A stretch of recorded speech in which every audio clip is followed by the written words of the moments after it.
अयोध्यावासी सो रहे हैं, सिंहबेरपुर की पावन धरती में भगवान पहुंचते हैं। बन चले राम रघुराए, संग में सीता माए, राजा जनक की जाए, राजा जनक की जाए।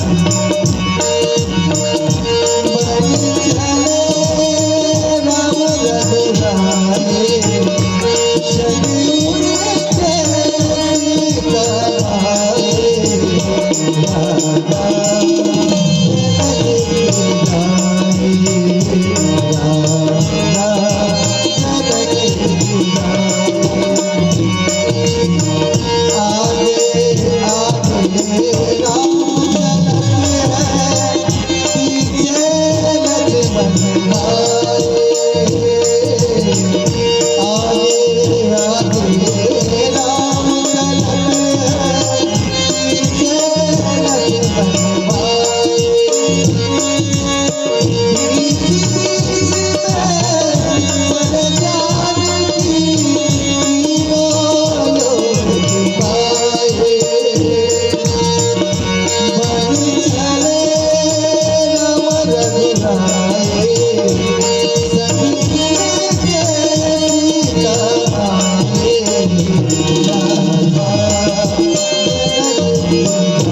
बोली सियावर रामचंद्र भगवान की। माताएं, भगवान तमसा के तट पर भूखे सो गए। दूसरे दिन भगवान सिंहबेरपुर पहुंचते ही निषाद रात को पता चला। पूरे मल्लाह को बुलाया और कहा, राम यहाँ से भी न भाग कर चले जाएं, आप सब लोग रखवाली करो। जो भी मल्लाह भगवान के पास आया ना माताएं, 3-4 जगहों पर ऐसे नहीं जाया जाता। कहाँ कहाँ बताओ, कुछ उपदेश ही दे दे फिर बड़े। एक तो कथा में ऐसे नहीं आया जाता। कुछ घर में ना हो तो फूल तोड़ लो, कुछ घर में ना हो तो तुलसी के पत्ता ही तोड़ लो। कथा में, मंदिर में, यज्ञ में लड़की के पास जब जाओ अपने नाम तो ऐसे मत जाओ, राजा के यहाँ जाओ तो ऐसे मत जाओ। 4-6 जगह ऐसे है जो खाली हाथ नहीं जाना चाहिए। घर में कुछ नहीं है तो हमारा भगवान पैसे से तो नहीं मिलता, हमारा भगवान तो भाव से मिलता है। माताएं, 56 प्रकार के भोजन को कन्हैया ने लाते मार दिया और विदुर जी के यहाँ केला का छिलका खाया। आवत ही हर से नहीं, नैनन नहीं सने, आवत ही हर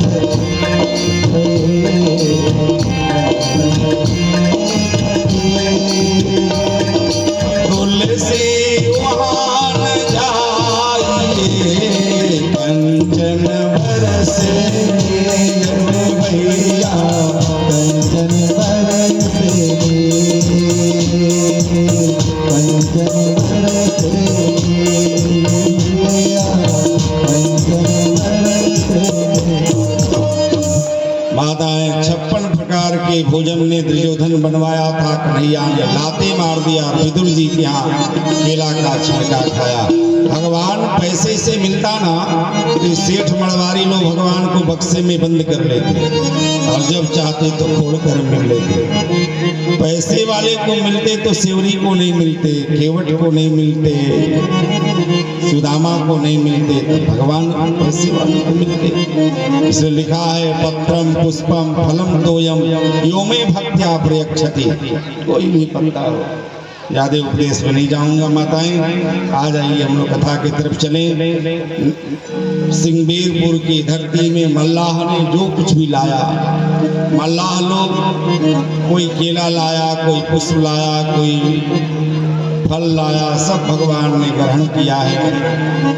अब बालू की रेत भगवान राम से निषाद ने कहा मेरी कुटिया थोड़ी दूरी पर है, आप चलें, मैं बढ़िया पलंग बिछा दूंगा, हमारा परिवार आपकी सेवा करेगा, बढ़िया व्यंजन भोजन बनाऊंगा, खिलाऊंगा। लेकिन 3 जगहों पर मेरे ठाकुर जी ने कहा है मैं नगर में नहीं जाऊंगा। एक तो निषाद राज से कहा, दूसरे में सुग्रीव से कहा, और तीसरे में विभीषण से कहा मैं नगर में नहीं जाऊंगा। मेरे पिता ने उदासी व्रत का पारण करने को कहा है, उदासी व्रत का पारण करने वाला नगर में प्रवेश नहीं करता, इसलिए मैं नहीं जाऊंगा।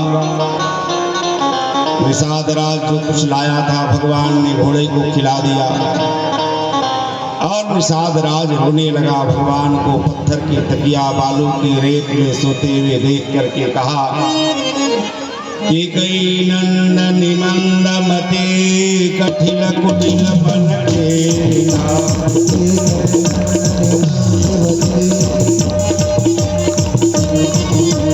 जय रघुनंदन जान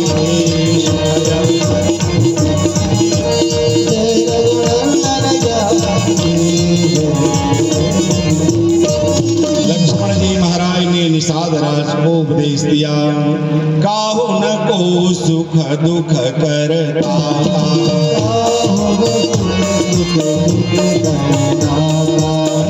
कृत कर्म भोग संघाता।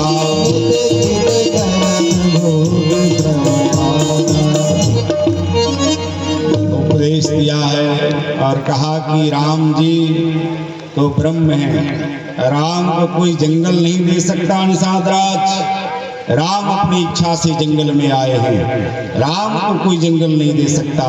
राम ब्रह्म परमार्थ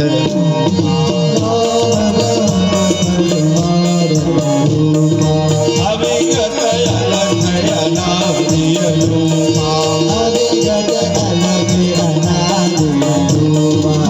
राम ब्रह्म परमार्थ रूपा।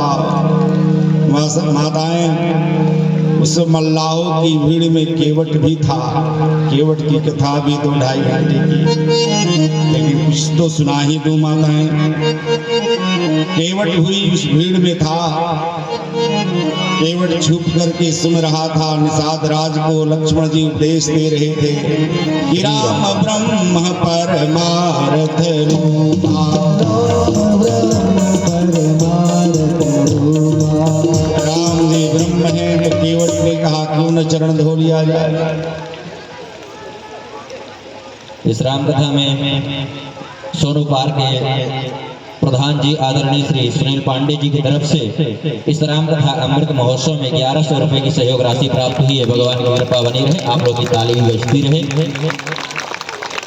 निपनिया की पावन धरती से आदरणीय श्री मनोज मिश्रा जी की तरफ से 1000 रुपए की सहयोग राशि इस राम कथा अमृत महोत्सव में उपलब्ध हुई है। भगवान की कृपा मिश्रा जी के ऊपर बनी रहे। सोनू पार की पावन धरती से आदरणीय श्री सत्य प्रकाश द्विवेदी जी की तरफ से 1000 रुपए की सहयोग राशि प्राप्त हुई है। भगवान की कृपा बनी रहे।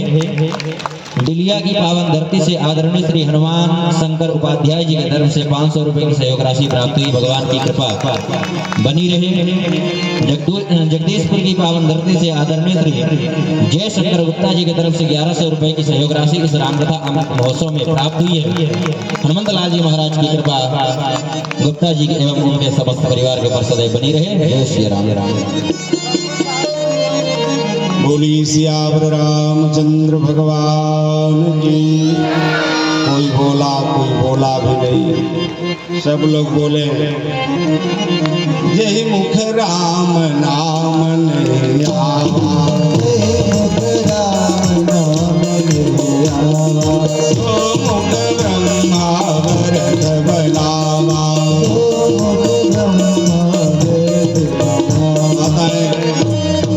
एक राजा के सामने निषाद राजा है ना, और केवट प्रजा है। एक राजा के सामने केवट का हिम्मत की मैं नौका नहीं लाऊंगा, लेकिन केवट क्या कह रहा है कि मांगी नाव केवट आना,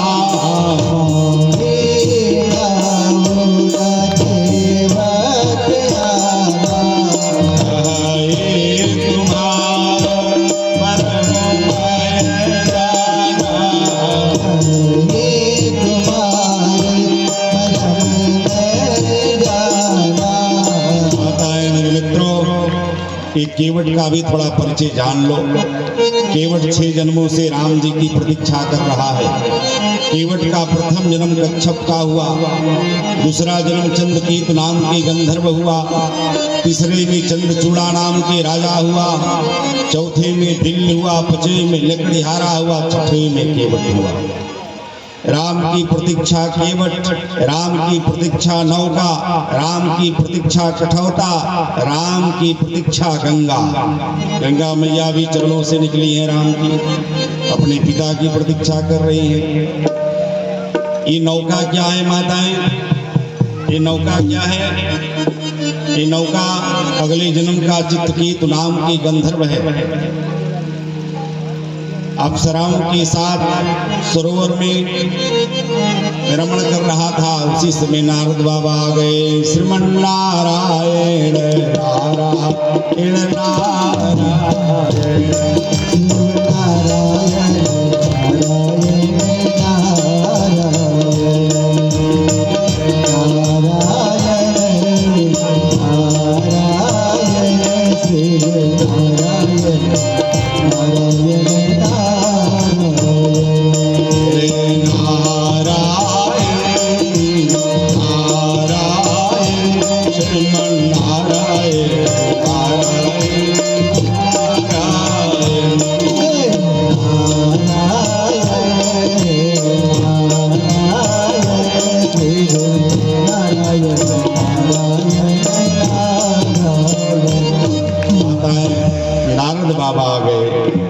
नारद बाबा को देख आप सराएं तो छूट गई, लेकिन चित्रकेतु नाम के गंधर्व खड़े के खड़े रह गया।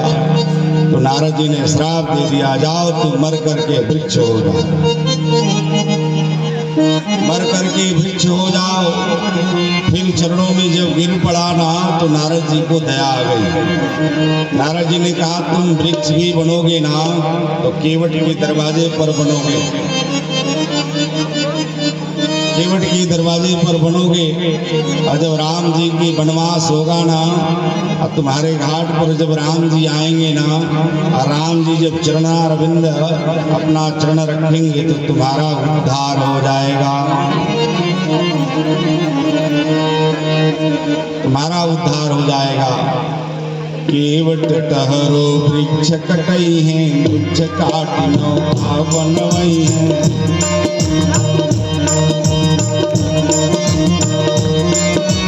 केवट तहरो वृक्ष कटई है, वृक्ष काट नौका बनवई है।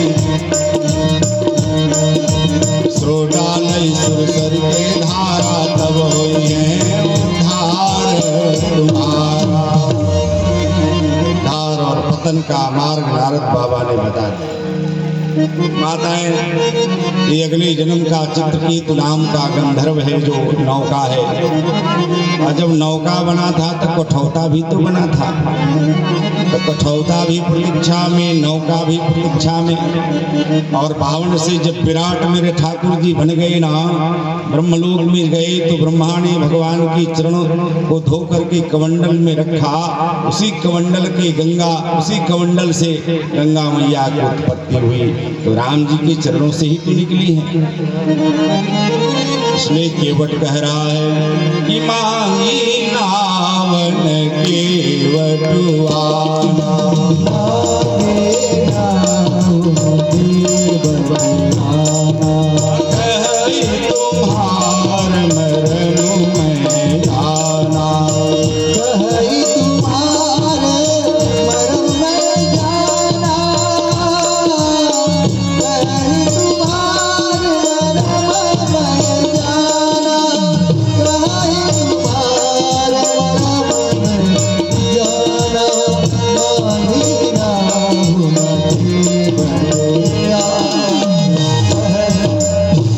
भगवान राम नौका मांग रहे हैं। भगवान चाहते तो सीता मैया को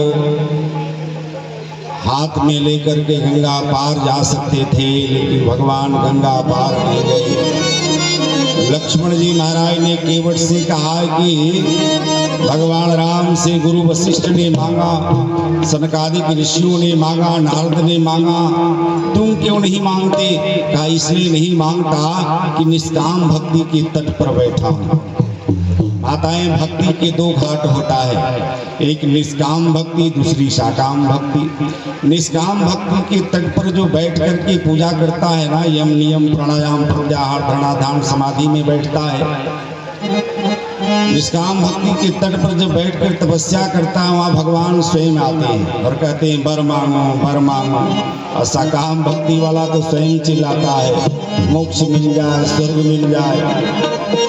केवट ने कहा छोटे सरकार, निष्काम भक्ति के तट पर बैठा हूँ, इसलिए आज मैं याचना नहीं करूंगा, आज राघव ही याचना करेंगे। और कहा बिना चरण धोए नौका पर नहीं बैठा सकता आपको, आपके चरणों में जादू है, आप पत्थर को नारी बना देते हो, ये काठ की कोमल नौका कहीं नारी बन गई।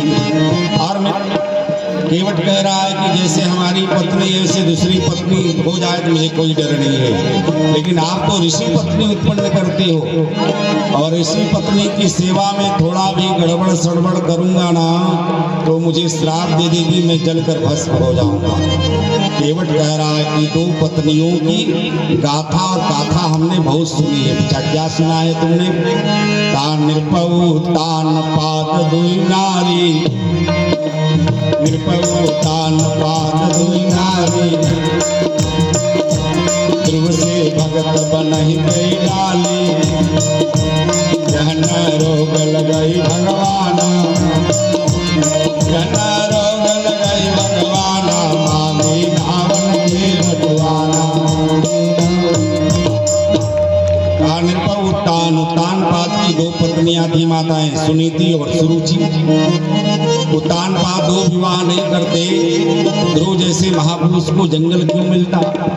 केवट कह रहा है, एक बात कहने में डर लगता है। भगवान राम ने कहा आज सब कह डालो, कहा एक कहत डर लागत भारी,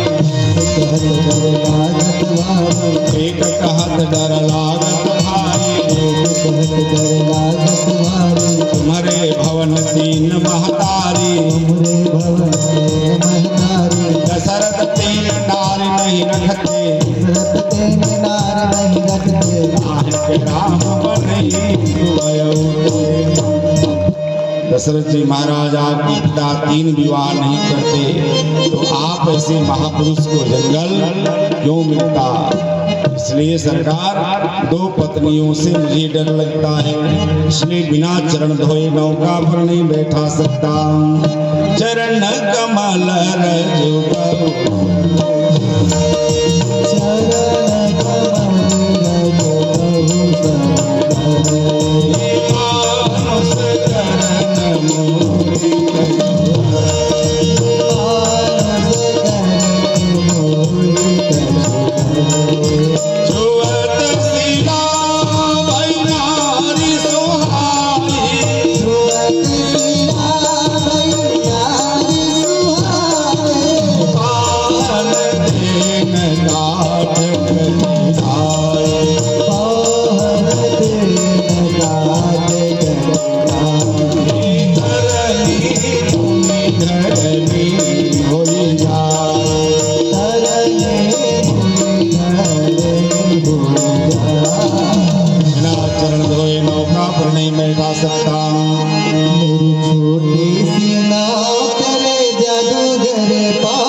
माताओं की संख्या सबसे अधिक है। माताएं कथा सुनने में इनकी माताओं की संख्या सबसे ज़्यादा है। यज्ञ की परिक्रमा करने में सबसे ज़्यादा, हल्ला करने में सबसे, लेकिन यहाँ की माताएं हल्ला नहीं करती। मुझे बिहार में जब कथा करने जाता हूँ ना माताएं, तो बड़ी भीड़ वहाँ बिहार झारखंड में 25,000 श्रोता रहते हैं। अभी मैं जाने वाला हूँ, 2 तारीख को जाऊँगा। 25,000 श्रोता रहते हैं। इसमें 15,000 माताएं रहते हैं, 10,000 ही 5,000 लेकिन इतना ज़्यादा हल्ला रहता है कि मुझे कहना पड़ता है, या देवी सर्वभूतेषु हल्ला रूपेण संस्थिता। लेकिन यहाँ कहना नहीं पड़ता, यहाँ तो या देवी सर्वभूतेषु शांत रूपेण, दया रूपेण, भक्त रूपेण, श्रद्धा रूपेण। बड़ी शांति से कथा सुनती हैं। अच्छा, एक तो छोटा सा दृष्टांत सुन लो, जाना तो मुझे बहुत दूर है, इससे मुझे फुर्सत नहीं मिलता। दृष्टांत क्या सुनाऊं, लेकिन सुन लो। एक नौजवान अपने पत्नी को लेकर के जा रहा था कहीं, प्लेटफार्म पर खड़ा था। पत्नी भी उसकी पढ़ी लिखी होगी, पढ़ा लिखा, नौजवान दोनों थे। गाड़ी आ गई, दौड़ करके नौजवान गाड़ी पर बैठ गया, पत्नी प्लेटफार्म पर छूट गई। और जब गाड़ी खुली ना, तो उसी डिब्बे में एक महात्मा जी बैठे थे। गाड़ी खुली तो चिल्लाने लगा, महाराज जी हमारी पत्नी तो प्लेटफार्म पर ही छूट गई। तो बाबा जी ने कहा, बेटा रामचरितमानस की कथा तुमने कभी सुना? कहा, महाराज जी कभी कभी सुन लेता हूँ, हमेशा तो नहीं सुनता। ये सब सुनने का काम हमारे बाबा बूढ़े लोगों का काम, कथा सुनना। हमने कहा आपका काम? कहा महाराज जब बुढ़ापा आएगा ना तब मैं कथा सुनूंगा। हमने कहा बुढ़ापा का कोई गारंटी कार्ड है आपके पास, या बुढ़ापा तक रहेंगे आप यहाँ? शिवम जी देखिए, ये धुआं थोड़ा सा है तो बुढ़ापा का कोई गारंटी कार्ड आपके पास है कि हम बुढ़ापा तक रहेंगे? कभी भी हम लोग जा सकते हैं। तो कहा महाराज जी कभी कभी सुन लेता हूँ। अच्छा, सुन लेते हो तो तुमने केवट की कथा सुना कभी? कहा महाराज जी केवट की कथा तो नहीं सुना। कहा केवट की कथा तुमने सुना होता ना तो तुम्हारी पत्नी प्लेटफार्म पर नहीं छूटती। पूछा कैसे महाराज जी? कहा केवट की कथा सुने होते तो राम जी सबसे पहले सीता माता को नौका पर बैठाया। राम सखा तब नाम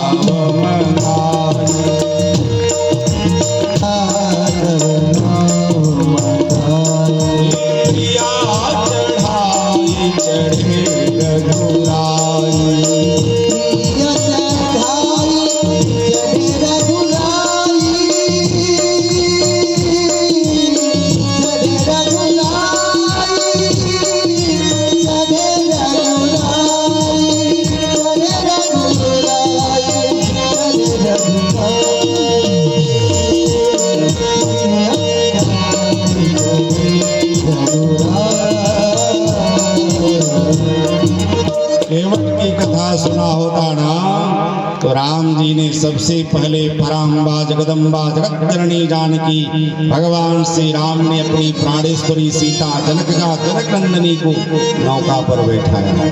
इसके बाद राम जी बैठे। तो रामचरितमानस से हर प्रकार की शिक्षा मिलती है। भाई भाई से प्रेम कैसा होना चाहिए, भरत राम का प्रसंग पढ़ो। पिता पुत्र का क्या संबंध होना चाहिए, दशरथ और राम का प्रसंग सुनो। पति पत्नी का क्या संबंध होना चाहिए, श्री सीताराम जुगल सरकार का प्रसंग सुनो। हर प्रकार की शिक्षा मानस से हमको मिलती है। केवट कह रहा है कि प्रभु जी धोवे बिनु चरणवा परवा कैसे हम करी।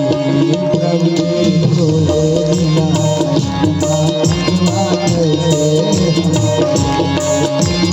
कैसे हम करी हो, प्रभु जी कैसे हम करी, कैसे हम करी हो, प्रभु जी कैसे हम, प्रभु जी धोवे बिनु चरणवा परवा कैसे हम करी, धोवे बिना परवा कैसे हम। हाथ जोड़ के केवट बोला नाथ मुझे न बकाओ। हाथ जोड़ के केवट बोला नाथ मुझे न बकाओ। कौल हमारा पूरा होगा अब तो चरण धुलाओ। हमारा पूरा होगा अब तो चरण धुलाओ। जी धोवे बिनु चरणवा परवा कैसे हम,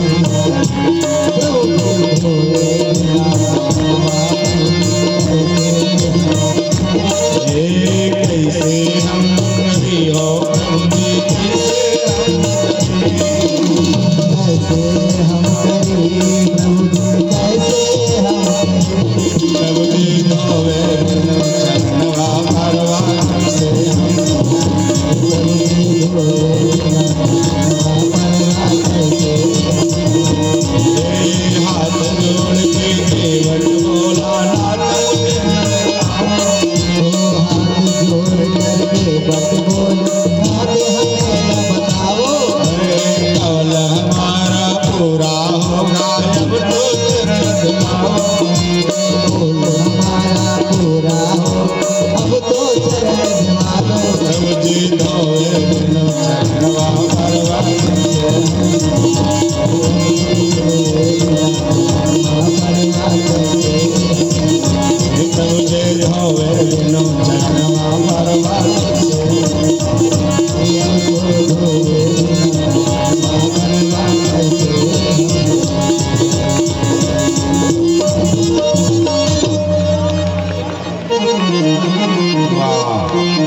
राम लोचन ने कहा है, देखिए पेड़ ही उखाड़ लाए।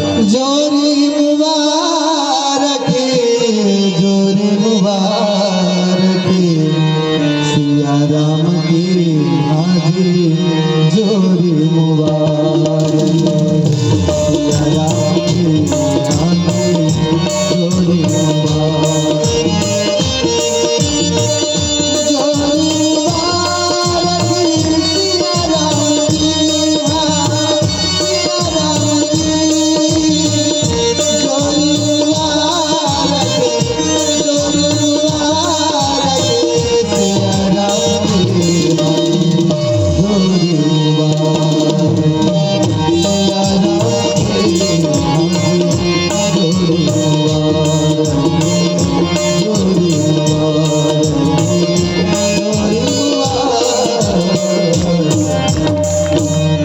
तुलसी की पत्ता लाना है,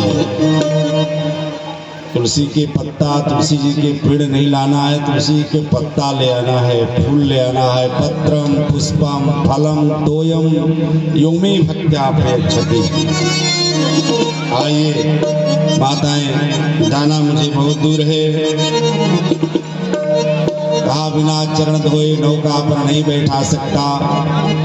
या पार जाना चाहते हो तो चरण धुलाओ। जो प्रभु पार अवसि गाओ, पार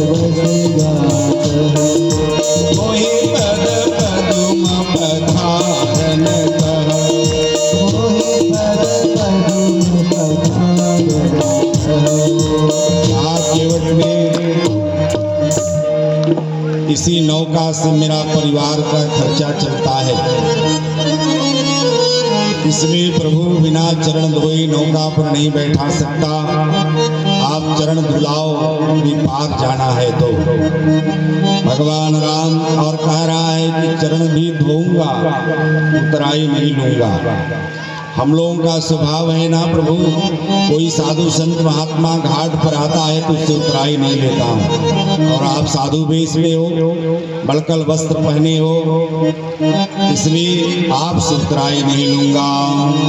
पद कमल धोई चढ़ाए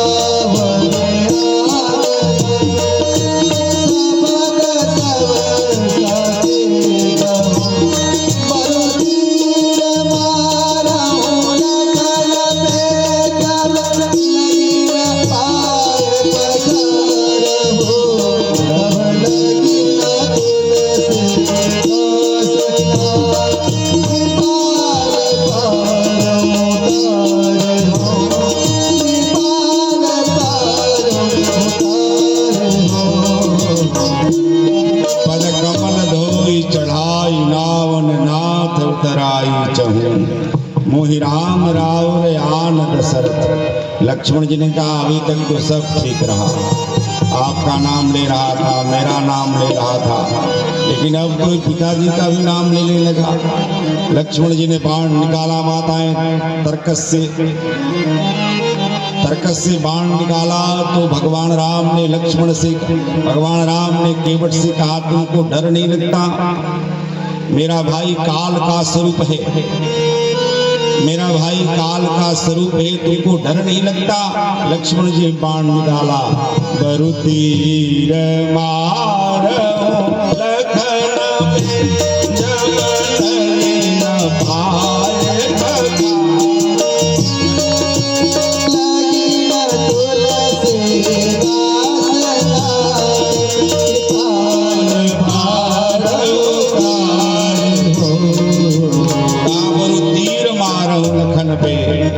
लखन के तीर से मुझे डर नहीं लगता।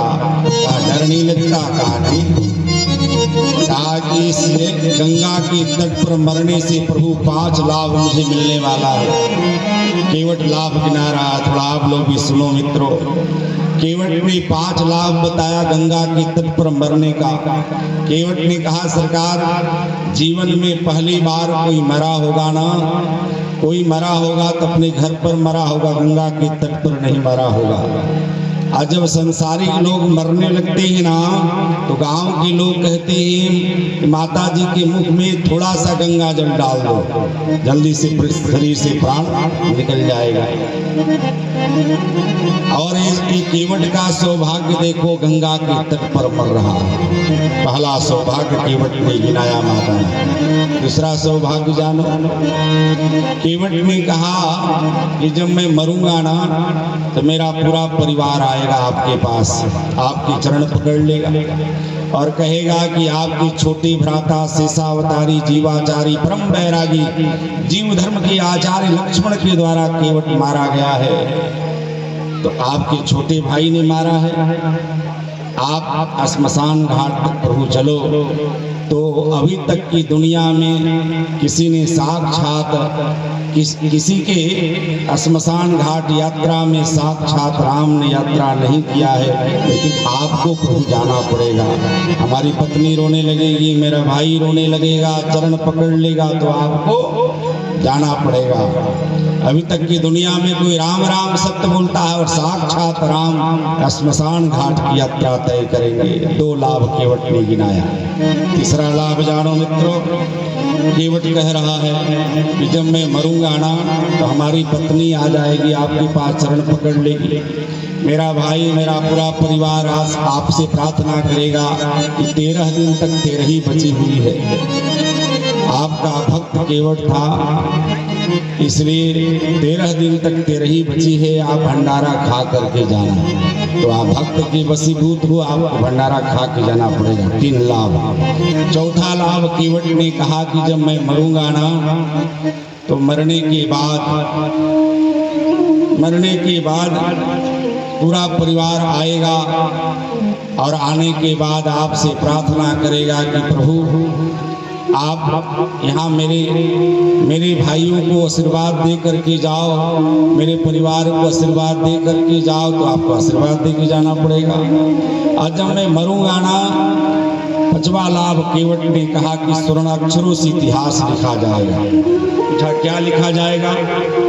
कहा लिखा जाएगा कि जो राम अगुण है, अखंड है, अछेद है, अभेद है, अनादि है, अतर्क है, अचिंत्य है, अग्राह्य है, किंचन है, शाश्वत है, जो अजन्मा है, जो अलक्षण विलक्षण सलक्षण जो राम है, जो सतघन चितघन आनंद घन है, जो अखिल कोट ब्रह्मांड नाय कर्तुम अकर्तुम अन्यथा कर्तुम, जो राजा धीराज महाराज चक्रवर्ती नरेश राजा दशरथ के बेटा मर्यादा पुरुषोत्तम भगवान श्री राम की छोटे भ्राता, छोटे भाई, शेषावतारी, जीवाचारी, परम वैरागी, जीव धर्म के आचार्य लक्ष्मण के द्वारा केवट मारा गया। ये स्वर्ण अक्षरों में इतिहास लिखा जाए। अब जो बाण जो निकाला था ना, लक्ष्मण जी ने कहा कि मारने में तो बड़ा हानि है, ये सब लाभ ही ना दिया। लक्ष्मण जी ने जो बाण निकाला था ना माताएं, उसको धीरे धीरे तरकस में रख लिया। मरुतीर मारो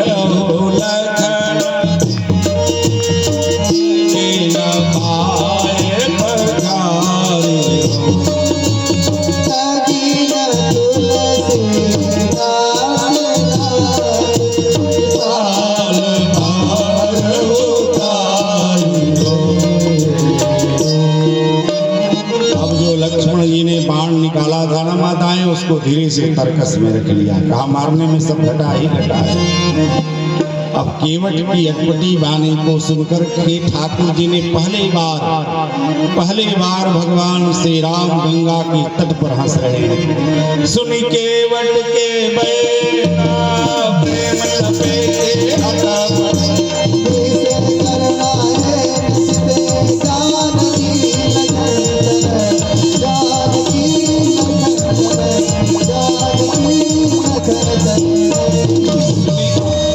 लपेटे वट के बैल प्रेम लपेटे अटपटे बिहसे करुणा ऐन चितई जान की। एक संत ने कहा नहीं जी, सीता को देख के राम जी हंसे। सीता को देख के राम जी क्यों हंसे गंगा के तट पर?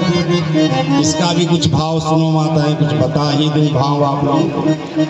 राम जी क्यों हंसे गंगा के तट पर? सीता को देख के राम जी इसलिए हंसे कि सीते,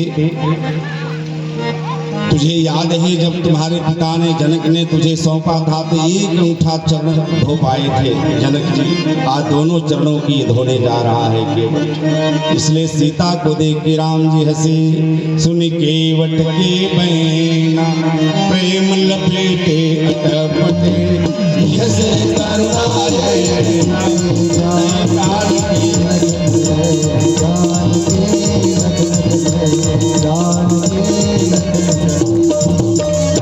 एक संत ने कहा नहीं जी, ये तो आपका भाव है, मेरा भाव है कि लक्ष्मण को देख के राम जी हंसे।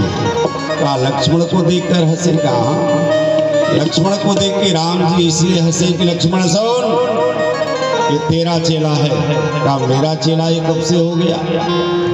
कहा जब तू उपदेश दे रही थी ना निषाद राज को कि राम ब्रह्म परमार्थ रूपा, उसमें केवट छूट करके कथा सुन रहा था कि राम जी ब्रह्म है, तो ब्रह्म है तो चरण क्यों न धो लिया जाए? इसलिए तुम्हारा चेला है।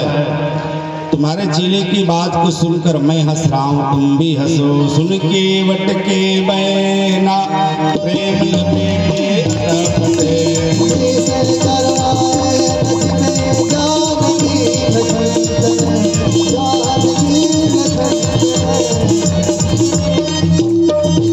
लक्ष्मण को देख के राम जी हंसे। दो भाव, तीसरा भाव संतों ने कहा नहीं जी, ये तो आपका भाव है। कहा मेरा भाव तो कुछ और है। लक्ष्मण को देख के राम जी हंसे कि लक्ष्मण तुझे याद है यही केवट अगले जन्म में कछुआ बनकर चरण छूने के लिए क्षीर सागर में गया था और तुमने अपने फड़ा से मार मार करके कछुआ को मार डाला था।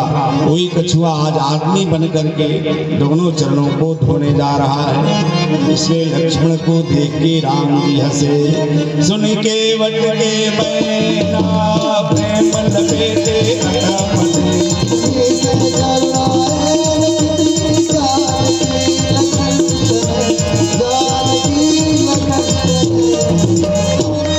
इसने केवट को देख के लक्ष्मण को देख के राम जी हंसे। संत ने कहा नहीं नहीं, ये तो आपका भाव है, मेरा भाव कुछ और है। पूछा क्या है? कहा कभी सीता को देख रहे हैं, कभी लक्ष्मण को देख रहे हैं, दोनों को देख के राम जी हंस रहे हैं। कहा दोनों को देख करके? कहा सीता को और लक्ष्मण को बार बार देख रहे हैं और हंस रहे हैं। इसलिए देख रहे हैं कि लक्ष्मण और सीते तुम दोनों को याद है जब राम जी का विवाह हुआ था ना जी, तो राम जी के विवाह जब हुआ था तो लक्ष्मण जी पतले दुबले होते चले जा रहे थे। भगवान राम ने लक्ष्मण को बुलाया, इधर आओ इधर आओ इधर आओ। जब से हमारा विवाह हुआ है ना और सीता जब से आई है तब से तुम पतले दुबले होते चले जा रहे हो, क्या बात है? कहा कि प्रभु जब से आपका विवाह हुआ है ना तब से सेवा का अधिकार ही छीन लिया गया। सीता भाभी पैर दबाती ही, मुझे दबाने का अवसर नहीं मिलता। तो आपकी चरणों की सेवा इस दास को न मिले तो जिंदा रहने से क्या फायदा है? तो भगवान राम ने कहा कि लक्ष्मण, सीता हमारी पत्नी है, उसकी सेवा करने का अधिकार है। कहा प्रभु मेरा भी अधिकार है, मुझे भी अधिकार दिया जाने, मैं जिंदा नहीं रहूंगा। भगवान राम ने कहा एक उपाय है। पूछा क्या है? कहा होली आने वाली है, रघुवंश की परंपरा है कि देवर भाभी से कुछ न कुछ मांगता है। शत्रुघ्न मांगेगा, भरत मांगेगा, जब तेरा नंबर आएगा तो तुम सीता से हमारे चरणों की सेवा मांग लोगे। होली सब लोगों ने खेला। भरत जी ने सीता जी मैया से मांगा, शत्रुघ्न ने मांगा। जब लक्ष्मण जी का नंबर आया तो होली जलने वाली है। लक्ष्मण जी ने कहा भाभी जी आज से मैं भैया राम की चरणों की सेवा मांग रहा हूँ। सीता जी धड़ाम से पृथ्वी पर गिर पड़ी और मूर्छित हो गई। पूरा परिवार नाराज हो गया। आंख लाल लाल आंख से लक्ष्मण को सब देखने लगे। लक्ष्मण जी महाराज दौड़ कर गए भैया राम के पास। प्रभु आपने जैसा समझाया मैंने वैसा कर दिया, लेकिन पूरा परिवार मेरे ऊपर नाराज है। पूछा हुआ क्या? कहा भाभी तो धड़ाम से गिर पड़ी है, मूर्छित हो गई। कहा जाओ सीता के कान में धीरे से लक्ष्मण कह दो, चलो भाभी एक पैर की सेवा तुम करना, दूसरे पैर की सेवा मैं करूँगा। लक्ष्मण और सीता को देख के राम जी इसलिए हंसे कि लक्ष्मण और सीते तुम लोगों ने दोनों पैरों की बंटवारा कर लिया था, आज इस केवट को देखो दोनों चरणों को धोने जा रहा है। सुन के वट के बैना प्रेम लपेटे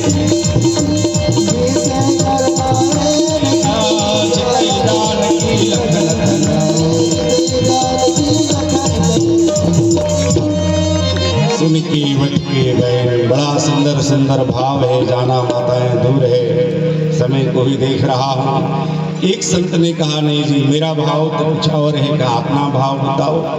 कहा जब से राम जी अयोध्या से चले ना तो राम जी भी रो रहे हैं, पूरे अयोध्या वाले भी रो रहे हैं। आज सारे ब्रह्मांड का मालिक रोवे तो हास बंधन में था, हास्य बंधन में था। सारे ब्रह्मांड का मालिक न हंसे तो हास्य बंधन में पड़ा हुआ था। राम जी ने हंस करके हास्य को बंधन से मुक्त किया है मेरे ठाकुर ने, इसलिए राम जी हंसे। सुन के वट के बैना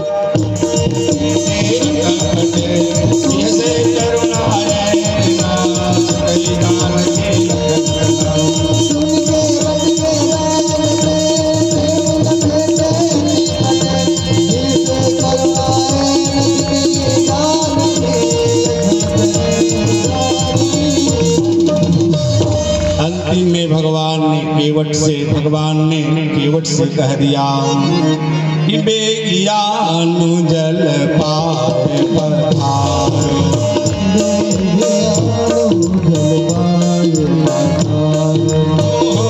तब लंब उतारो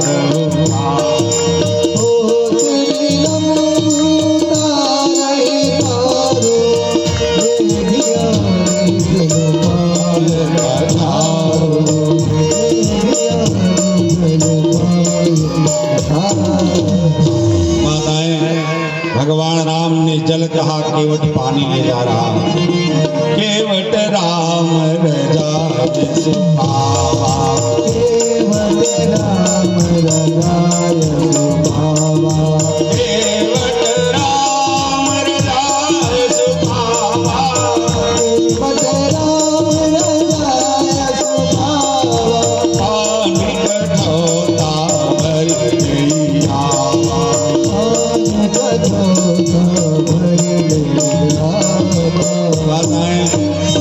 भगवान राम ने कहा था बेगियान जल पाए पधारो। केवट क्या ले जा रहा है जी, जल्दी बोलो। केवट पानी ले जा रहा है। अरे भाई, हैंड पाइप का पानी पानी है, कुएं का पानी पानी है, सरोवर का पानी पानी है, नदी का पानी पानी है, लेकिन गंगा तो जल है। राम ने ठीक कहा, बेगियान जल पाए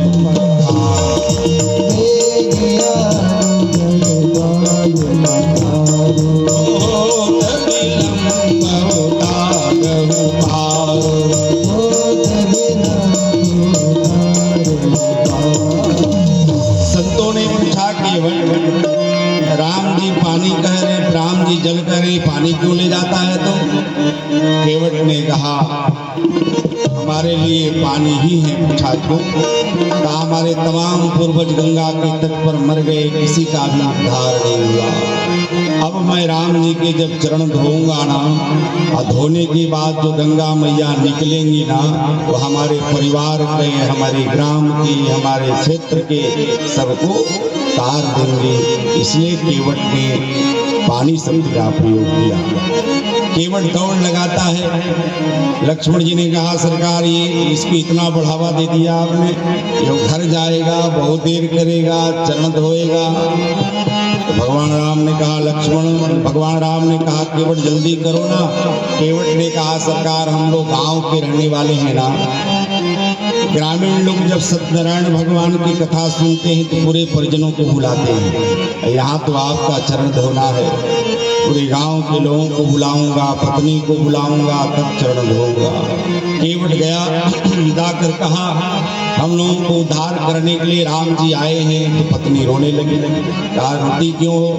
कहा, हम लोग बहुत ज़्यादा हम लोग गरीब हैं कि हमारे घर में सोने चांदी का पात्र होता ना, तो राम जी के चरण हम लोग सोने चांदी के पात्र में धोते। तो केवट ने कहा, सुनो देवी, यदि सोने चांदी का पात्र होता भी, तब भी मैं राम जी के चरण सोने चांदी के पात्र में नहीं धोता। पूछा क्यों? क्योंकि राम जी ने उदासी व्रत का पालन किया है। तापस बेस विशेष उदास,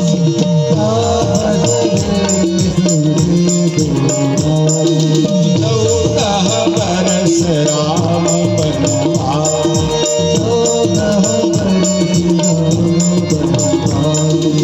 उदासी व्रत का पालन करने वाला धातु के पात्र में स्पर्श नहीं, भोजन नहीं करता। इसलिए राम जी पत्तल के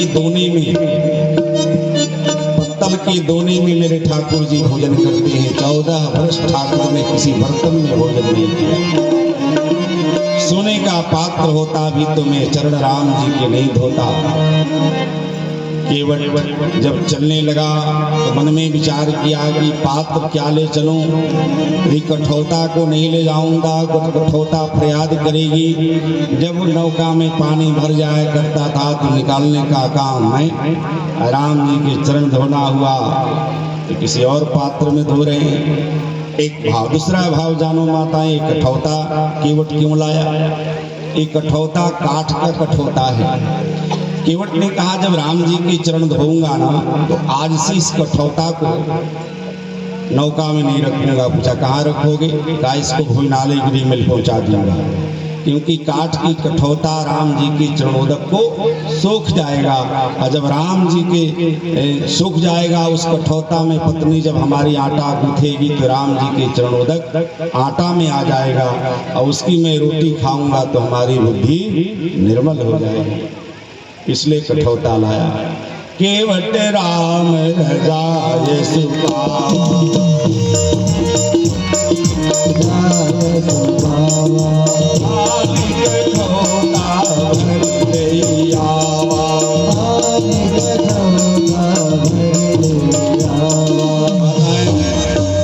केवट ने जब चरण धोना शुरू किया तो देवताओं ने पुष्प की वर्षा किया।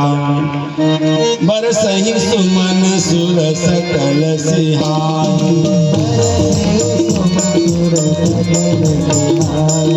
यही सब पुण्य पुण्य को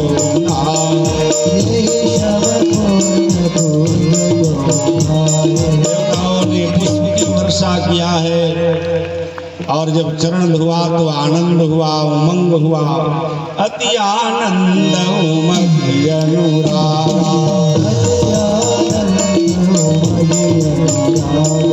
चरण सरोज पखारन लागा,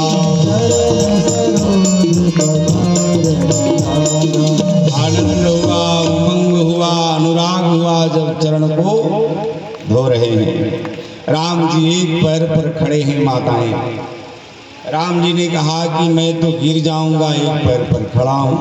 केवट ने कहा सरकार गिरने का डर लगता है आपको ना, तो हमारे मस्तक को आप पकड़ लो। मस्तक पकड़ने को क्यों कहा जी? केवट बड़ा बुद्धिमान है।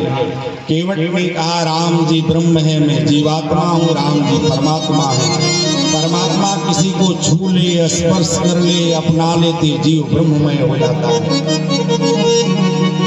और आप परमात्मा को छूते हो, स्पर्श करते हो तो मेरे ठाकुर को भूल भी जाते हो, लेकिन परमात्मा जिसको छू ले, स्पर्श कर ले, फिर परमात्मा उसको भूलता नहीं है। इसलिए केवट ने कहा कि हमारे चरण मस्तक को पकड़ ले। एक भाव, दूसरा भाव जानो, मस्तक पकड़ने को क्यों कहा? ये बुद्धि कहाँ रहती है? मस्तक में रहती है।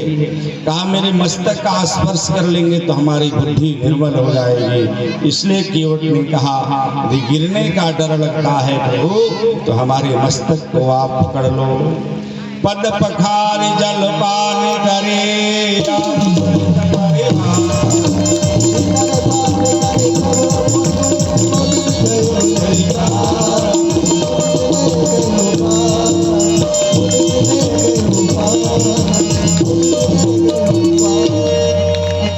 भगवान राम की चरण धोया है। छोटे से कठोता में आने गंगा जल। जय जी, जय सिया राम। हाँ चलिए, कोई बात नहीं। माताएं जब चरण धोया है, धोने के बाद राम जी का चरणोदक रखा हुआ है। केवट के जितने पितर लोग मर गए थे ना, सब गंगा के तट पर आ गए। 1000 वर्षों के पूर्वज सब गंगा के तट पर आ गए। आज केवट गंगा के तट का पुजारी सबको चरणोदक दे रहा है। तो सीता जी ने लक्ष्मण जी से कहा कि देवर जी हम लोग भी लाइन में खड़े होकर चरणोदक ले ले। लक्ष्मण जी ने कहा भाभी जी मांगना पड़ेगा। कहा मांगने का काम तो ऊपर से शुरू हुआ है। मांगी नावन के वटुआ,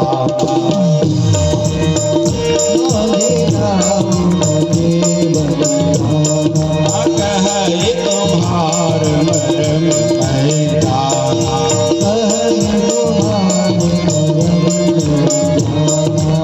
मांगने का काम ऊपर से शुरू हुआ है। आज केवट गंगा के तट पर सबको चरणोदक दिया है। राम जी को नौका पर बैठाने की बात आ गया। नौका पर बैठाने की बात आ गया। केवट ने कहा सरकार जब चरणारविंद पृथ्वी पर रखोगे ना तो आपकी चरणों में धूल सट जाएगा, और धूल कहीं नौका पर पड़ गया कहीं नारी न बन जाए। इसलिए आप मैं लेट जाता हूँ। केवट लेट गया। राम जी ने उसकी पीठ पर पैर रखा और केवट नौका पर राम जी को बैठाया है। सावधान जा मेरी नैया में लक्ष्मण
खेवैया नैया है नैया है रे लगदा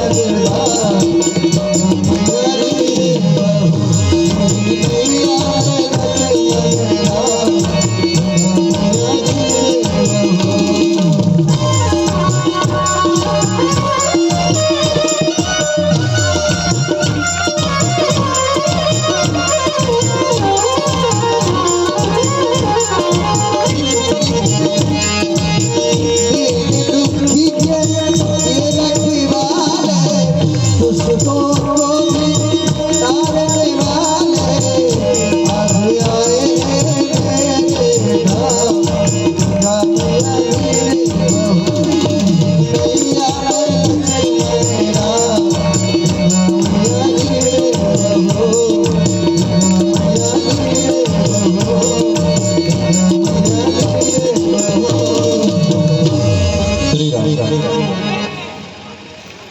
इस रामकथा के षष्ठम दिवस में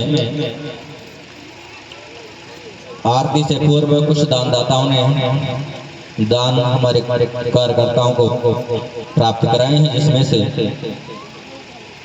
विद्युत विभाग के पदाधिकारी आदरणीय श्री अशोक कुमार जी जो लेखाधिकारी हैं, उनके तरफ से 2100 रुपए की सहयोग राशि प्राप्त हुई है। भगवान की कृपा बनी रहे। पोखर बिटवा की पावन धरती से श्री वीरेंद्र सिंह जी की तरफ से 501 रुपए की सहयोग राशि इस रामकथा में प्राप्त हुई है। भगवान की कृपा बनी रहे। पोखर बिटवा की पावन धरती से श्री राधेश्वर सिंह जी की तरफ से 501 रुपए की सहयोग राशि प्राप्त हुई। भगवान की कृपा बनी रहे। छबिलहा की पावन धरती से श्री अमरनाथ गिरी जी की तरफ से 501 रुपए की सहयोग राशि प्राप्त हुई है। ठाकुर जी की कृपा सदैव बनी रहे। आदरणीय श्री विजय पांडे जी जो जगदीशपुर कैली के रहने वाले हैं, विजय पांडे जी की तरफ से 501 रुपए की सहयोग राशि प्राप्त हुई। भगवान की कृपा बनी रहे। दुधौरा की पावन धरती से श्री चंद्रदेव पांडे जी की तरफ से 501 रुपए की सहयोग राशि प्राप्त हुई है। भगवान की कृपा निरंतर बनी रहे। दुधौरा की पावन धरती से श्री विश्राम शर्मा जी की तरफ से 501 रुपए की सहयोग राशि इस रामकथा में प्राप्त हुई है।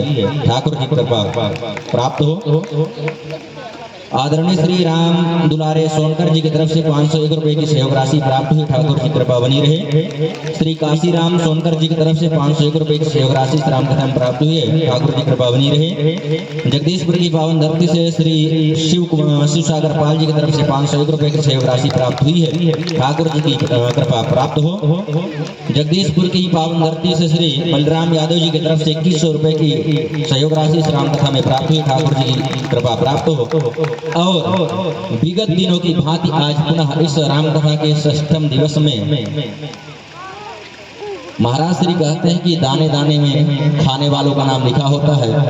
प्रसाद के द्वारा ही सभी भक्तों को ठाकुर जी का प्रसाद प्राप्त होता है। और प्रसाद का आज का भी कार्यक्रम श्री राम सवारी जी की तरफ से मिष्ठान की व्यवस्थाएं इस रामकथा में उपलब्ध कराई गई सवारी को ताली से स्वागत करें आप लोग। ठाकुर जी की कृपा बनी रहे। जहाँ पे भी राम सवारी जी के पूर्वज जिस सप्तलोकों में विचरण कर रहे होंगे, रमण कर रहे होंगे, वहां से अनेक आशीष प्राप्त करा रहे होंगे, प्रदान कर रहे होंगे। ऐसे भक्तों को जितना भी अभिवादन, जितना भी धन्यवाद दिया जाए कम ही है। हमारे तरफ से तो proud of you all time. ब्याह जी के सुंदर मुखार बिंद से कोई बढ़िया खरे खरे में भजन हो जाए।